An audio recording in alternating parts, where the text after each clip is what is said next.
Om Shanti 13 December 2024 प्रातः मुरली बाप दादा मधुबन। बाबा कहते मीठे बच्चे निजर लक्ष्य एवं लक्ष्यदाता बाबा को मन पकाओ तेबे दैवी गुण आसीजिव। काहाकू दुख देवा निंदा करिबा ए सबु आसुरी लक्षण अटे। आजिर प्रश्न, बाबांकर तुम संतान मानंक प्रति निबिड़ स्नेह रहिछि, ताहार प्रतीक कौन? बाबांकर तुम संतान मानंक प्रति निबिड़ स्नेह रहिछि, ताहार प्रतीक कौन? उत्तर, बाबांक ठारू जेउ सबु मीठा मीठा शिक्षा मिलुछि, एही शिक्षा देबा ही तांकर निबिड़ स्नेहर प्रतीक अटे। बाबांकर प्रथम शिक्षा हेउछि मधुर संतानगण श्रीमत विरुद्ध कौनसी ओलटा सोलटा काम कर नाही। 2 नंबर, तुमे माने विद्यार्थी अट, तेणु केबे भी आईन को हाथ को निय नाही, अर्थात काहाकू दंड दियो नाही। तुमे निज मुखरु सर्वदा रत्न बाहर कर, पत्थर नुहे। ओम शांति। बाबा पिलामानंकु बुझाउछन्ति, एबे एहांकु बा लक्ष्मी नारायणंकु तो तुमे माने भल भावरे देखुछ। एहा हेउछि तुमर लक्ष्य एवं उद्देश्य, अर्थात तुमे एही कुलर थिल। तेबे केते राति दिनर फरक रहिछि, तेणु घड़ी घड़ी एमानंकु देखिबाकु हेबो। आमकु एहीपरि हेबाकु पड़िबो। एमानंकर महिमा को तो भल भावरे जानिछ। एमानंकर चित्र पकेट्रे रखिले ही खुशी रहिबो। तुम भितरे जो द्वंद्व रहिछि ताहा रहिबा उचित नुहे। एहाकु देह अभिमान कुहा जाए। देही अभिमानी होई एही लक्ष्मी नारायण को देखिले बुझी पारिबो कि आमे एहीपरि हेबाकु जाउछु। तेणु निश्चित भावे एमानंकु देखिबा दरकार। बाबा बुझाउछन्ति, तुमको एहीपरि हेबाकु पड़िबो। मध्याजी भव, एमानंकु देख एवं मने पकाओ। एभली एक दृष्टांत मध्य रहिछि ना। जणे लोक भाबिला मु एक मईसी अटे, तेणु से निजकु मईसी भली भाबिबाकु लागिला। तुमे जानिछ एहा आमर एम ऑब्जेक्ट अटे। आमको एहीपरि हेबाकु ही पड़िबो। किपरि हेबो? बाबांकु मने पकाइबा द्वारा। सेथिपाई प्रत्येक निजकु पचारंतु, वास्तवरे आमे एमानंकु देखि बाबांकु मने पकाउछु? ए कथा तो बुझी पारुछ जे बाबा आमकु देवता करुछन्ते। तेणु जेते दूर संभव बाबांकु मने पकाइबा उचित। बाबा ए कथा मध्य कहउछन्ते कि निरंतर बाबांकर स्मृति रही पारिब नाही, किंतु चेष्टा तो करिबाकु पड़िबो। घर गृहस्थर कार्य करी मध्य जदि एमानंकु बा लक्ष्मी नारायणंकु मने पकाइबो, तेबे बाबा निश्चित मने पड़िबे। बाबांकु मने पकाइले एमाने मध्य निश्चित मने पड़िबे। आमको एपरि हेबाकु हेबो। यही धुन सारा दिन लागी रहू, तेबे जणे अन्य जनंकर ग्लानि केबे हेले कर नाही। इए एमिति सिए सेमिति जे एपरि कथारे लागी रहंती, सेमाने केबे हेले उच्च पद पाई पारिबे नाही। सेमाने सेही परि ही रहिजिबे। तुमको केते सहज करी बुझा जाउछि। एमानंकु मने पकाओ, बाबांकु मने पकाओ, तेबे तुमे एहीपरि होइजिब। एठारे तो तुमे सम्मुखरे बसिछ। समस्तंक घरे एही लक्ष्मी नारायणंकर चित्र निश्चित रहिबा दरकार। एही चित्र केते एक्युरेट अटे। एमानंकु मने पकाइले बाबा मध्य मने पड़िबे। दिन सारा अन्य कथा बदलरे एही सबु कथा समस्तंकु सुनाई चालो। से परी एमिति काहार निंदा करिबा, एहाकु भी द्युधा कुहा जाए। तुमको निज बुद्धि को दैवी बुद्धि करबाकू हेबो। काहाकू दुख देवा, ग्लानि करिबा, चंचलता करिबा यही भली स्वभाव रहिबा उचित नुहे। यही भली स्वभावरे तो अधाकल्प रहिल। एबे तुम पिलामानंकु केते मिठा शिक्षा मिलुछि। एहाठारु अधिक स्नेह आउ किछि नाही। कौनसी भी ओलटा सीधा काम बिना श्रीमतर करिबा अनुचित। बाबा ध्यान पाई मध्य डायरेक्शन देउछंती। केवल भोग लगाई चली आस। बाबा एक कथा तो कहु नाहंती जे वैकुंठ को जाओ, रासविलास आदि कर। अन्य स्थान को गल अर्थात मायार प्रवेशता हेला। मायार प्रथम कर्तव्य हेला पतित करिदेबा। बेनियम चलनी द्वारा बहुत क्षति होई थाए। एमिति भी होई पारे तुमको पुणी बहुत कड़ा दंड भोग करबाकू पड़िबो जदि निजकू न संभाळिब तो। बाबांक सहित से धर्मराज मध्य अटंती। तांक हिसाबरे बेहदर हिसाब किताब रही थाए।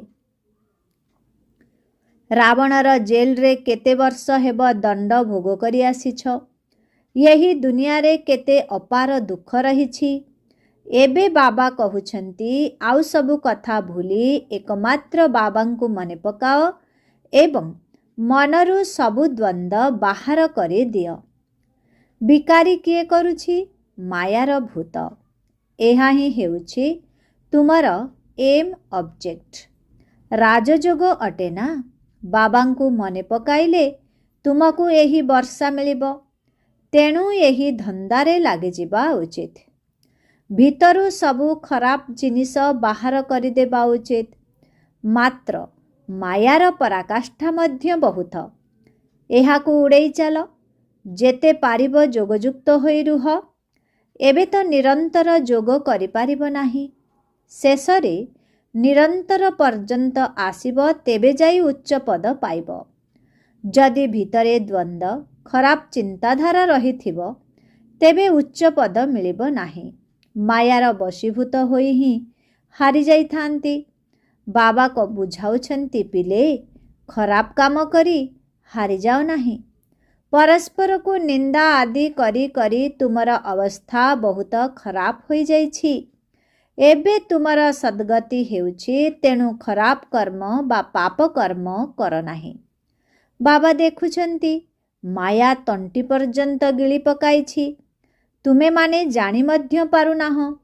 निजे भाबुछंती आमे बहुत भलरे चालिछु, किंतु ताहा सत्य नुहे। बाबा बुझाउछंती मन वचन ओ कर्मरे मुखरु केवल रत्न ही बाहरिबा उचित। खराब कथा कहिबा पथर समान अटे। एबे तुमे पथररु पारस हेउछ। तेणु मुखरु केबे पथर बाहरिबा उचित नुहे। बाबांकु तो बुझाइबाकू पडुछि। पिलामानंकु बुझाइबार अधिकार बाबांकर अछि। एपरि नुहे जे भाई भाईंकु भाई भाईंकु सावधान करिबो। टीचरंकर काम हेउछि शिक्षा देबा। से किछि भी कहि पारिबे। तुमे केबे भी नियम को हाथ को नेबा उचित नुहे। तुमे सबु विद्यार्थी अट। बाबा ही तुम मानंकु बुझाई पारिबे। पिलामानंकु तो बाबा आदेश देउछंती। एकमात्र बाबांकु ही मने पकाओ। तुमर भाग्य एबे खोलिछि। जदि श्रीमतरे न चलिबो तेबे तुमर भाग्य बिगड़ी जिवो। पुणी बहुत पश्चाताप करबाकू पड़िबो। बाबांक श्रीमतरे न चलिले प्रथमतः दंड खाइबाकू पड़िबो। द्वितीय पद मध्य भ्रष्ट होई जिवो। एहा जन्म जन्मांतर ओ कल्प कल्पांतरर खेल अटे। बाबा आसी तुम मानंकु पाठ पढ़ाउछंती। तेणु ए कथा बुद्धि रे रहिबा दरकार। बाबा आसी तुम मानंकु पाठ पढ़ाउछंती। तेणु ए कथा बुद्धि रे रहिबा दरकार। बाबा आमर टीचर जहांक ठारू एही नुआ ज्ञान मिलुछि। निजको आत्मा निश्चय कर। आत्मा और परमात्मांकर मेला कुहा जाए ना। प्रति 5000 वर्ष परे एही मेला हुए। एहांक ठारू एबे जेते वर्षा नहीं पारिबो नहीं जाओ, नहेले बहुत बहुत पश्चाताप करिबाकू पड़िबो, कांदिबाकू पड़िबो। शेषरे सबुर साक्षात्कार होई जिवो। स्कूल मानंकरे पिला मानंकर ट्रांसफर हेले पछरे बसिथिबा पिला मानंकू समस्ते देखि थांती। एठारे मध्य बदली हुए। तुमे मानी जानिछ एठारे शरीर त्याग करी पुणी जाई सत्यजुगरे प्रिंस कॉलेज रे भाषा शिखिबू। सेठाकार भाषा तो समस्तंकु पढ़िबाकू पड़ी थाए, कारण ताहा हेला मातृभाषा। बहुतंक ठारे पूरा ज्ञान नाही, तेणु रेगुलार पढ़ु नाहंती। थरे दुई थर मिस कले पुणी मिस करिवार अभ्यास पड़ी जाए। मायार चेला मानंक सहित सांग हेउछंती। शिव बाबांक शिष्य अल्प अछंती, बाकी सबु मायार चेला। तुमे शिव बाबांकर शिष्य होइछ, तेणु माया सहन करि पारु नाही। सेथिपाई तुमको बहुत सावधानता पूर्वक चलिबाकू हेब। बिकारी मनुष्य मानंक ठारू दूरेई रहिबाकू हेब। हंस एवं बगुला अछंती ना, बाबा रात्रि क्लास रे मध्य शिक्षा देई थांती। दिन सारा काहार ना काहार निंदा करिबा, परचिंतन करिबा, एहाकू कौनसी दैवी गुण कुहा जाए नहीं। देवता माने एपरी कर्म करंती नहीं। बाबा कहउछंती बाबा एवं वर्षा को माने पकाओ, तथापि भी निंदा करि चलिछंती। निंदा तो जन्म जन्मांतर करि आसिछ। भितरे बहुत संशय रहिछि। एहा मध्य निज मन भितरर युद्ध। तुच्छाटारे निजर हत्या करुछंती। एभली करिबा द्वारा अनेकंकर क्षति होई थाए। अमुक एपरी, एथिरे तुमर कौन जाउछि? बाबा कहउछंती अमुक एपरी, एथिरे तुमर कौन जाउछि? समस्तंकर सहायक केवल बाबा अटंती। एबे तो तुमको श्रीमतरे चालिबाकू हेब। मनुष्य मत तो बड़ बिकारी करि देइछे। जणे अन्य जनंकर ग्लानि करि चलिछंती।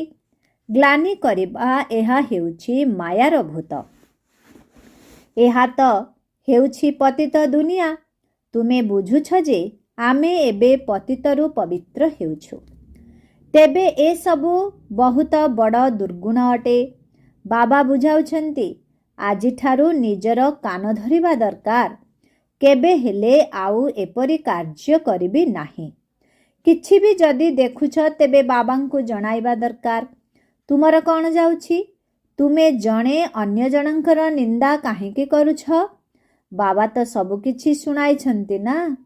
बाबा तो कान एवं आखिर लोन नेइछंती ना। तेणु बाबा देखुछंती तो एही दादा मध्य देखुछंती। चलनी वातावरण तो काहा काहार बिल्कुल ही नियम विरुद्ध होई थाए। जहांकर बापा न थाए तांकु छोरा बा अनाथ कुहा जाए। सेमाने निजर पितांकु भी जानी न थांती, मने मध्य पकाई न थांती। तेणु सुधुरिबा परिवर्ते आहुरी बिगिड़ी जाई थांती।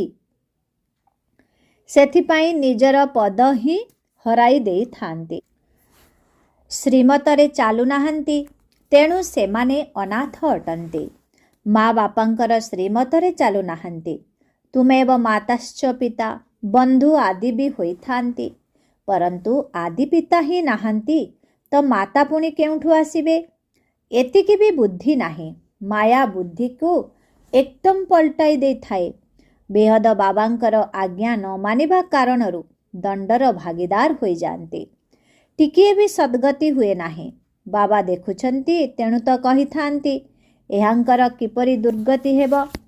ये तो टांगरा अरख फूल सदृश अटंती, जाहाको केही भी पसंद करंती नाही।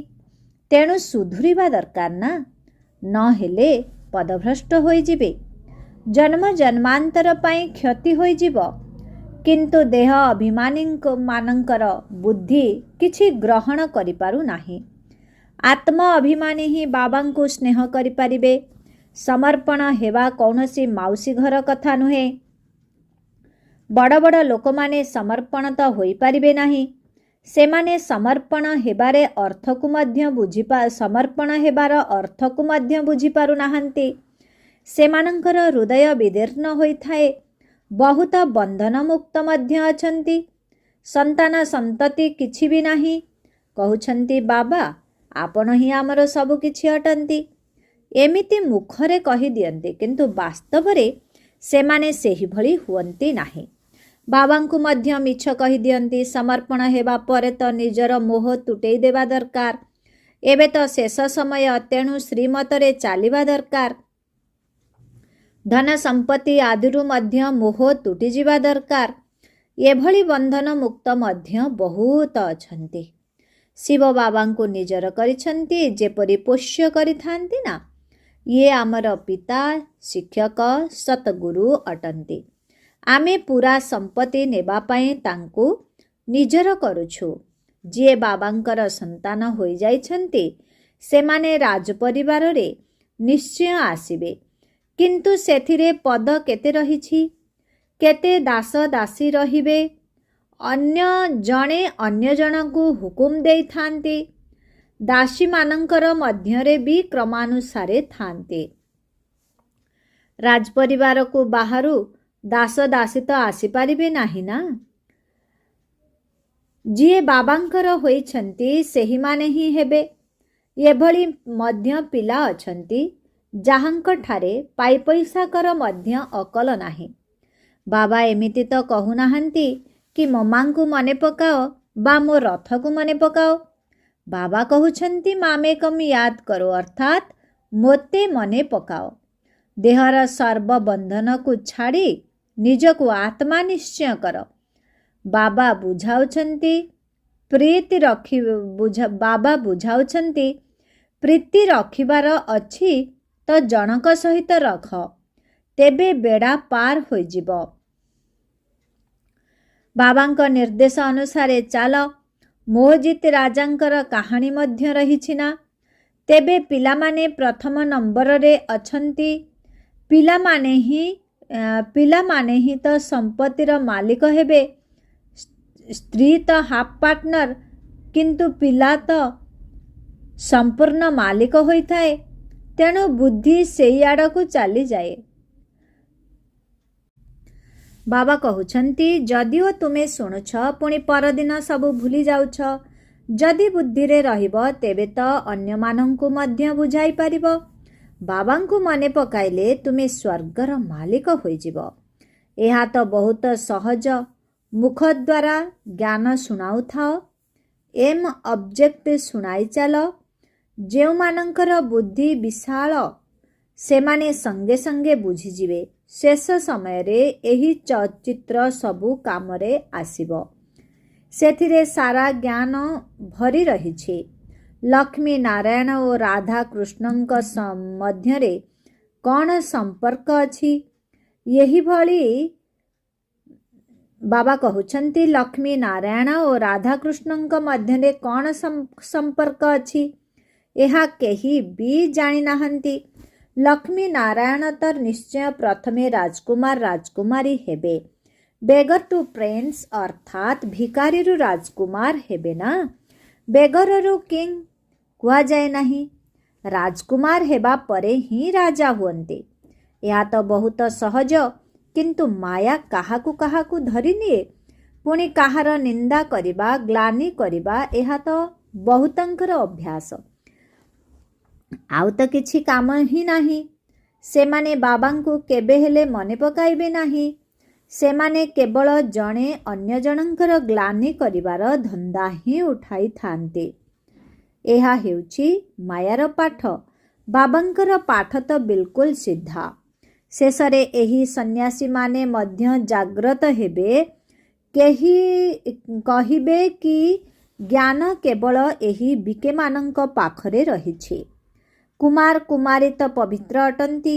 ପ୍ରଜାପିତା ବ୍ରହ୍ମାଙ୍କର ସନ୍ତାନ ଅଟନ୍ତି। ଆମମାନଙ୍କ ଭିତରେ କୌଣସି ଖରାପ ଭାବନା ମଧ୍ୟ ଆସିବା ଉଚିତ ନୁହେଁ। ବହୁତଙ୍କୁ ଏବେ ମଧ୍ୟ ଖରାପ ଭାବନା ଆସିଯାଉଛି। ପୁଣି ଏହାର ଦଣ୍ଡ ମଧ୍ୟ ବହୁତ କଡ଼ା ମିଳିଥାଏ। ବାବା ତ ବହୁତ ବୁଝାଉଛନ୍ତି ଯଦି ତୁମର କୌଣସି ଚଳଣି ଖରାପ ଜଣାପଡ଼ିବ ତେବେ ଏଠାରେ ରହିପାରିବ ନାହିଁ। କିଛି ଦଣ୍ଡ ମଧ୍ୟ ଦିଆଯାଇଥାଏ, କାରଣ ତୁମେ ଯୋଗ୍ୟ ନୁହଁ। ବାବାଙ୍କୁ ଠକୁଛ, ତୁମେ ବାବାଙ୍କୁ ୟାଦ କରିପାରିବ ନାହିଁ। ତୁମେ ବାବାଙ୍କୁ ୟାଦ କରିପାରିବ ନାହିଁ। ଅବସ୍ଥା ପୁରା ତଳକୁ ଖସି ଯାଇଥାଏ। ଅବସ୍ଥା ଉପରକୁ ଖସିଯିବା ମଧ୍ୟ ଦଣ୍ଡ ଭୋଗ କରିବା ଅଟେ। ଅବସ୍ଥା ତଳକୁ ଖସିଯିବା ମଧ୍ୟ ଦଣ୍ଡ ଭୋଗ କରିବା ଅଟେ। ଶ୍ରୀମତରେ ନ ଚାଲି ନିଜର ପଦ ଭ୍ରଷ୍ଟ କରିଦିଅନ୍ତି। ବାବାଙ୍କ ଡାଇରେକ୍ସନରେ ନ ଚାଲିଲେ ଆହୁରି ଭୂତମାନଙ୍କର ପ୍ରବେଶତା ହୋଇଥାଏ। ବାବାଙ୍କର ତ ବେଳେବେଳେ ବିଚାର ଆସିଥାଏ, ବହୁତ କଡ଼ା ଦଣ୍ଡ ଏବେଠାରୁ ଆରମ୍ଭ ହୋଇ ନ ଯାଉ। ଦଣ୍ଡ ମଧ୍ୟ ବହୁତ ଗୁପ୍ତ ହୋଇଥାଏ। କୌଣସି ନା କୌଣସି କଷ୍ଟ ନ ମିଳିଯାଉ।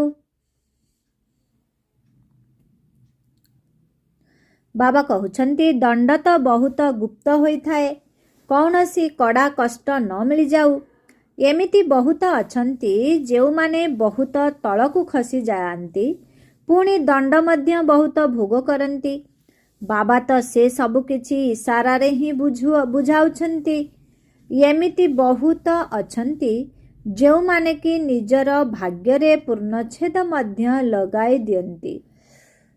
ବାବା କହୁଛନ୍ତି, ତେଣୁ ବାବା ସାବଧାନ କରୁଛନ୍ତି, ଏବେ ଭୁଲ କରିବାର ସମୟ ନୁହଁ। ନିଜକୁ ସୁଧାରି ନିଅ, ଶେଷ ସମୟ ଆସିବାରେ ଆଉ ବେଶୀ ଡେରି ନାହିଁ। ଆଚ୍ଛା, ମିଠା ମିଠା ଶିଖିଲ ଦେ ସନ୍ତାନମାନଙ୍କ ପ୍ରତି ମାତା ପିତା ବାପଦାଦାଙ୍କର ମଧୁର ସ୍ନେହ ସମ୍ପନ୍ନ ଶୁଭେଚ୍ଛା ଏବଂ ସୁପ୍ରଭାତ। ଆତ୍ମିକ ପିତାଙ୍କର ଆତ୍ମିକ ସନ୍ତାନମାନଙ୍କୁ ନମସ୍ତେ। ଆତ୍ମିକ ସନ୍ତାନମାନଙ୍କର ଆତ୍ମିକ ପିତାଙ୍କୁ ଓମ୍ ଶାନ୍ତି। ନମସ୍ତେ ନମସ୍ତେ ନମସ୍ତେ। ଓମ୍ ଶାନ୍ତି। ଧାରଣା ପାଇଁ ମୁଖ୍ୟ ସାର। କୌଣସି ଅମର୍ଯ୍ୟାଦା ବା ଶ୍ରୀମତ ବିରୁଦ୍ଧ କାର୍ଯ୍ୟ କରିବାର ନାହିଁ। ନିଜକୁ ନିଜେ ହିଁ ସୁଧାରିବାକୁ ହେବ। ଛି ଛି ଅର୍ଥାତ୍ ଚରିତ୍ରହୀନ ମନୁଷ୍ୟମାନଙ୍କ ଠାରୁ ନିଜକୁ ଦୂରେଇ ରଖିବାକୁ ହେବ। 2 ନମ୍ବର, ଯଦି ବନ୍ଧନମୁକ୍ତ ଅଟ ତେବେ ପୁରା ସମର୍ପଣ ହୋଇ ଯିବାକୁ ପଡ଼ିବ। ସବୁଥିରୁ ନିଜର ମମତ୍ୱ ହଟାଇ ଦେବାକୁ ହେବ। କେବେ ବି କାହାର ନିନ୍ଦା ବା ପରଚିନ୍ତନ କରିବାର ନାହିଁ। ବିକାରୀ ଅର୍ଥାତ୍ ଭ୍ରଷ୍ଟ ବିଚାର ଠାରୁ ନିଜକୁ ମୁକ୍ତ କରିବାକୁ ହେବ। ଆଜିର ବରଦାନ। ସମର୍ଥ ସ୍ଥିତିର ସୁଇଚ୍ ଅନ୍ କରି ବ୍ୟର୍ଥର ଅନ୍ଧକାରକୁ ସମାପ୍ତ କରୁଥିବା ଅବ୍ୟକ୍ତ ଫରିସ୍ତା ହୁଅ। ଯେପରି ସ୍ଥୂଳ ଲାଇଟ୍ର ସୁଇଚ୍ ଅନ୍ କରିବା ମାତ୍ରେ ଅନ୍ଧକାର ସମାପ୍ତ ହେଉଛି, ସେହିପରି ଯଦି ସମର୍ଥ ସ୍ଥିତିର ସୁଇଚ୍କୁ ଅନ୍ କରିଦେବ, ତେବେ ବ୍ୟର୍ଥ ରୂପୀ ଅନ୍ଧକାର ସମାପ୍ତ ହୋଇଯିବ। ବାବା କହୁଛନ୍ତି, ଯାହାଦ୍ୱାରା ଗୋଟିଏ ବ୍ୟର୍ଥ ସଂକଳ୍ପକୁ ସମାପ୍ତ କରିବାର ମେହନତରୁ ମୁକ୍ତ ହୋଇଯିବ ଏବଂ ସ୍ଥିତି ସମର୍ଥ ହେବା ପରେ ମହାଦାନୀ ବରଦାନୀ ମଧ୍ୟ ହୋଇଯିବ। କାହିଁକି ନା ଦାତାର ଅର୍ଥ ହେଲା ସମର୍ଥ। ସମର୍ଥ ଆତ୍ମା ହିଁ ଦାନ କରିପାରିବ ଏବଂ ଯେଉଁଠାରେ ସମର୍ଥ ଅଛି ସେଠାରେ ବ୍ୟର୍ଥ ସମାପ୍ତ ହୋଇଯାଏ। ତେଣୁ ଏହା ହିଁ ହେଉଛି ଅବ୍ୟକ୍ତ ଫରିସ୍ତା ମାନଙ୍କର ଶ୍ରେଷ୍ଠ କାର୍ଯ୍ୟ। ଆଜିର ସ୍ଲୋଗାନ। ସତ୍ୟତା ଆଧାରରେ ସର୍ବ ଆତ୍ମାମାନଙ୍କର ଆନ୍ତରିକ ଆଶୀର୍ବାଦ ପ୍ରାପ୍ତ କରୁଥିବା ଆତ୍ମାମାନେ ହିଁ ଭାଗ୍ୟବାନ ଅଟନ୍ତି। ଓମ୍ ଶାନ୍ତି।